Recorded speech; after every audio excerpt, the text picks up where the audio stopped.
Video like जरूर कर लीजिए और ऐसे वीडियो लगातार फ्री में पाने के लिए चैनल को तुरंत सब्सक्राइब कर लीजिए और बेल आइकन को जरूर टैप कर लीजिए ताकि आगे भी सारे वीडियो आपको मिलते रहे। यूट्यूब में फॉलो करते हैं तो प्लीज ये वाला फ्री टेलीग्राम चैनल जरूर ज्वाइन कर लीजिएगा। सारे नोटिफिकेशन सारे अपडेट यहीं पे आते हैं, ध्यान रखिए। दोस्तों एक बार फिर से आपका स्वागत है UPPSC best online coaching YouTube channel पर। आज की इस क्लास में हम लोग मुगल स्थापत्य के एक महत्वपूर्ण बिंदु बाग के बारे में समझेंगे। देखिए बाग जैसे हम लोग सुनते हैं ना, बाग है, उद्यान है, यही चीज है। तो ये फारसी प्रेरणा के अंतर्गत बागे बहिश्त का चलन मुगलों ने किया। बागे बहिश्त का मतलब एक प्रकार का शहर बसाया जाएगा जिसे बाग कहा जाएगा, उद्यान कहा जाएगा और ये इतना सुंदर बनाया जाएगा कि इसमें स्वर्ग की अनुभूति होगी। यही बागे बहिश्त होता है ना, मुगलों ने किया था। मुगल बागों का सोपान उद्यान भी कहा जाता है। उद्यान मतलब जो बाग है उसे उद्यान कहते हैं। देखिए ये विशेष रूप से शहर हुआ करते थे, जैसे आज भी आप आलम बाग, राम बाग, राग बाग ये सब के बारे में सुन सकते हैं, है ना, शालीमार बाग, है ना। तो यही सब चीजें बाग विशेष प्रकार के शहर होते थे। भारत में पहला मुगल बाग बाबर ने आगरा में लगवाया था, जिसे हस्त बहिश्त मतलब 8वां स्वर्ग एवं नूरे अप्सा कहा गया। तो भारत का जो पहला बाग है ये बाबर ने लगवाया, कहाँ पर? आगरा में। और इसे क्या कहा गया? हस्त बहिश्त मतलब 8वां स्वर्ग, ये संज्ञा दिया गया। और नूरे अप्सा भी कहा गया। आज यही राग बाग है। देखिए राग बाग जो आगरा में, ये बाबर ने लगवाया है।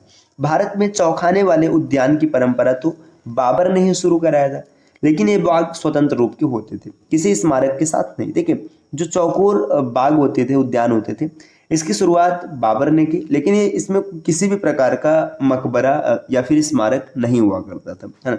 लेकिन बाबर ने धौलपुर में बाग ए नीलोफर, जिसे कि कमल उद्यान कहते हैं, खानवा विजय के पश्चात सिकरी गांव में बागे फतह तथा बागे वफा का निर्माण करवाया था। देखिए याद रखिएगा, धौलपुर में क्या है? कमल उद्यान, जिसे बागे नीलोफर भी कहते हैं, है ना। इसके बाद सिकरी गांव में बागे फतह है और बागे वफा है।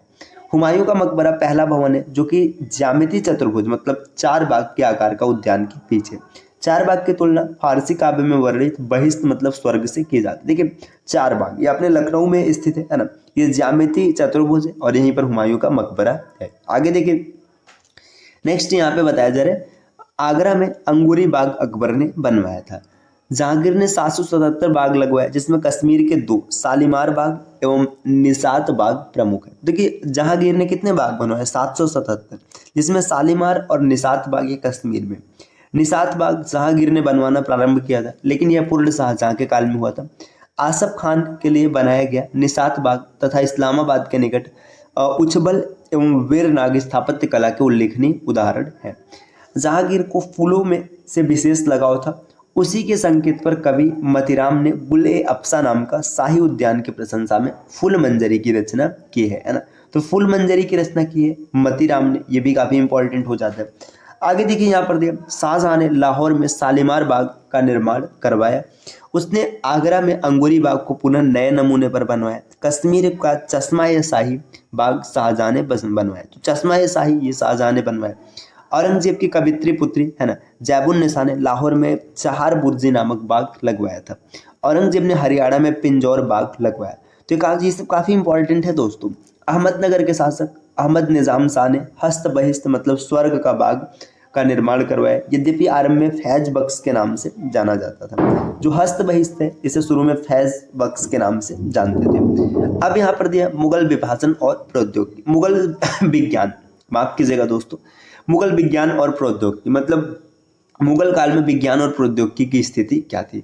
कानूनी हुमायूं से ज्ञात होता है कि हुमायूं ने दिल्ली में खगोलीय वेधशाला की स्थापना शेर मंडल में की थी। ठीक है, खगोलीय वेधशाला, इसकी स्थापना किसने करवाई? हुमायूं ने करवाई।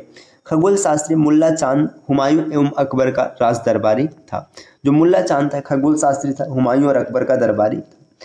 बाबरनामा में बाबर ने शंख, पद्म, नील, खरब आदि संख्याओं का उल्लेख किया है। अकबर के दरबार में फारस का मीर फतुल्ला सिराजी महान वैज्ञानिक। देखिए मीर फतुल्ला सिराजी ये अकबर के दरबार में वैज्ञानिक था। इसकी उपाधि थी आजाद उद दौला, है ना। नेक्स्ट वह महान खगोल शास्त्री के साथ साथ भौतिक शास्त्री, रसायन शास्त्री एवं यांत्रिक विज्ञान का ज्ञाता था। अकबर ने उसे कारखानों एवं सामरिक कारखानों का प्रमुख बनाया था। मीर फतुल्ला ने अनेक यांत्रिक आविष्कार किया था, है ना। अकबर के समय में उसी ने युवकों को व्यावसायिक प्रशिक्षण प्रदान करने का निर्देश दिया, है ना। अकबर ने मेवाड़ एवं सियालकोट में तोड़दार बंदूक का कारखाना खोला था, है ना। जो तोड़दार बंदूक होते हैं, मतलब मैच लॉक गन, ये अकबर ने इसका कारखाना खुलवाया था।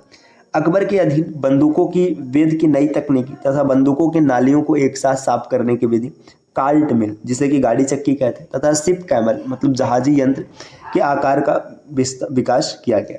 1594 से 1596 की बात करेंगे।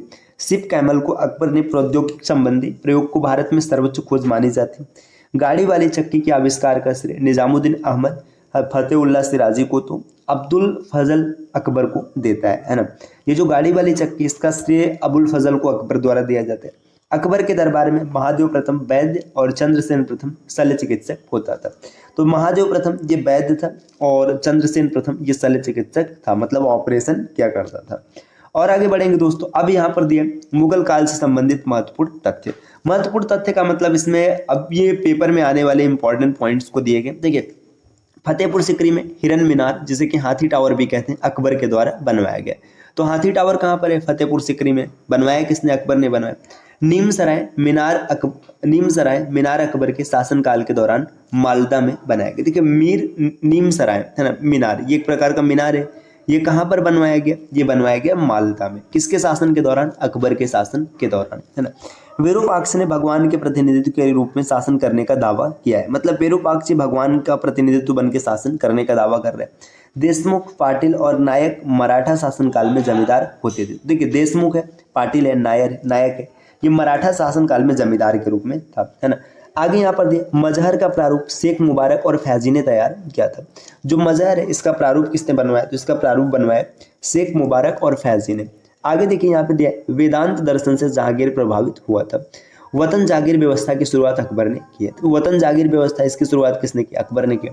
करोड़ी की नियुक्ति अकबर के समय से शुरू हुई। जो करोड़ी पद हुआ करता था अकबर के समय से स्टार्ट हुआ।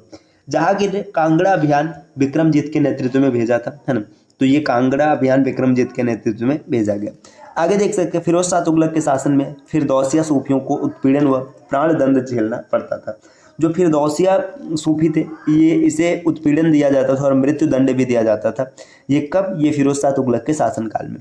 सियाल उल मुतखिरीन गुलाम हुसैन खान तब्तबाई में उल्लिखित है। आगे देखिए 15वीं से 16वीं शताब्दी में सूफी विचारधारा से प्रेरित ऋषि सिलसिला पंथ कश्मीर में शेख निरुद्दीन ऋषि, है ना, द्वारा चलाया गया है। देखिए आगे बढ़ते हैं दोस्तों। यहाँ पर नेक्स्ट दिया है अकबर के दरबार में ज्योतिषविद नीलकंठ हुआ करते। तो अकबर के दरबार में जो ज्योतिष थे ये नीलकंठ थे। जहांगीर दिवाली में जुआ खेलता था। तो दिवाली पर जुआ खेलने का काम कौन करता था? जहांगीर।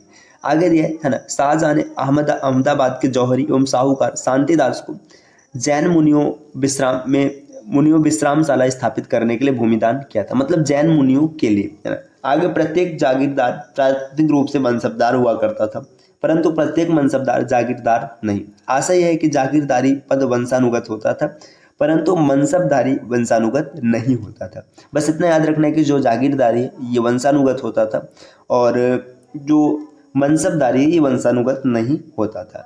अब दोस्तों यहाँ तक हम लोगों ने चर्चा कर रखी। अगली क्लास में हम लोग यहाँ से आगे बढ़ेंगे दीवान इलाही के बारे में, है ना। ये सब एकदम लास्ट स्टेप पर है। मुगल वंश एकदम खत्म होने वाला है। जैसे इन सब बिंदुओं को पढ़ लेंगे, यहाँ पे जो दिया गया मुगल खत्म हो जाएंगे, इसके बाद मराठा साम्राज्य की शुरुआत करेंगे, वीर शिवाजी के बारे में चर्चा करेंगे। तो ये क्लास कैसी लगी कमेंट करके ज़रूर बताना। अगर आप टीम के पेड कोर्सेज से जुड़ना चाहते हैं पीसीएस के कंप्लीट प्रिपरेशन के लिए तो आप इनमें से किसी भी नंबर पे कॉल या व्हाट्सएप करके जानकारी प्राप्त कर सकते हैं। ये ज्ञान सर का व्हाट्सएप नंबर है, आप यहाँ से व्हाट्सएप के माध्यम से जानकारी ले सकते हैं।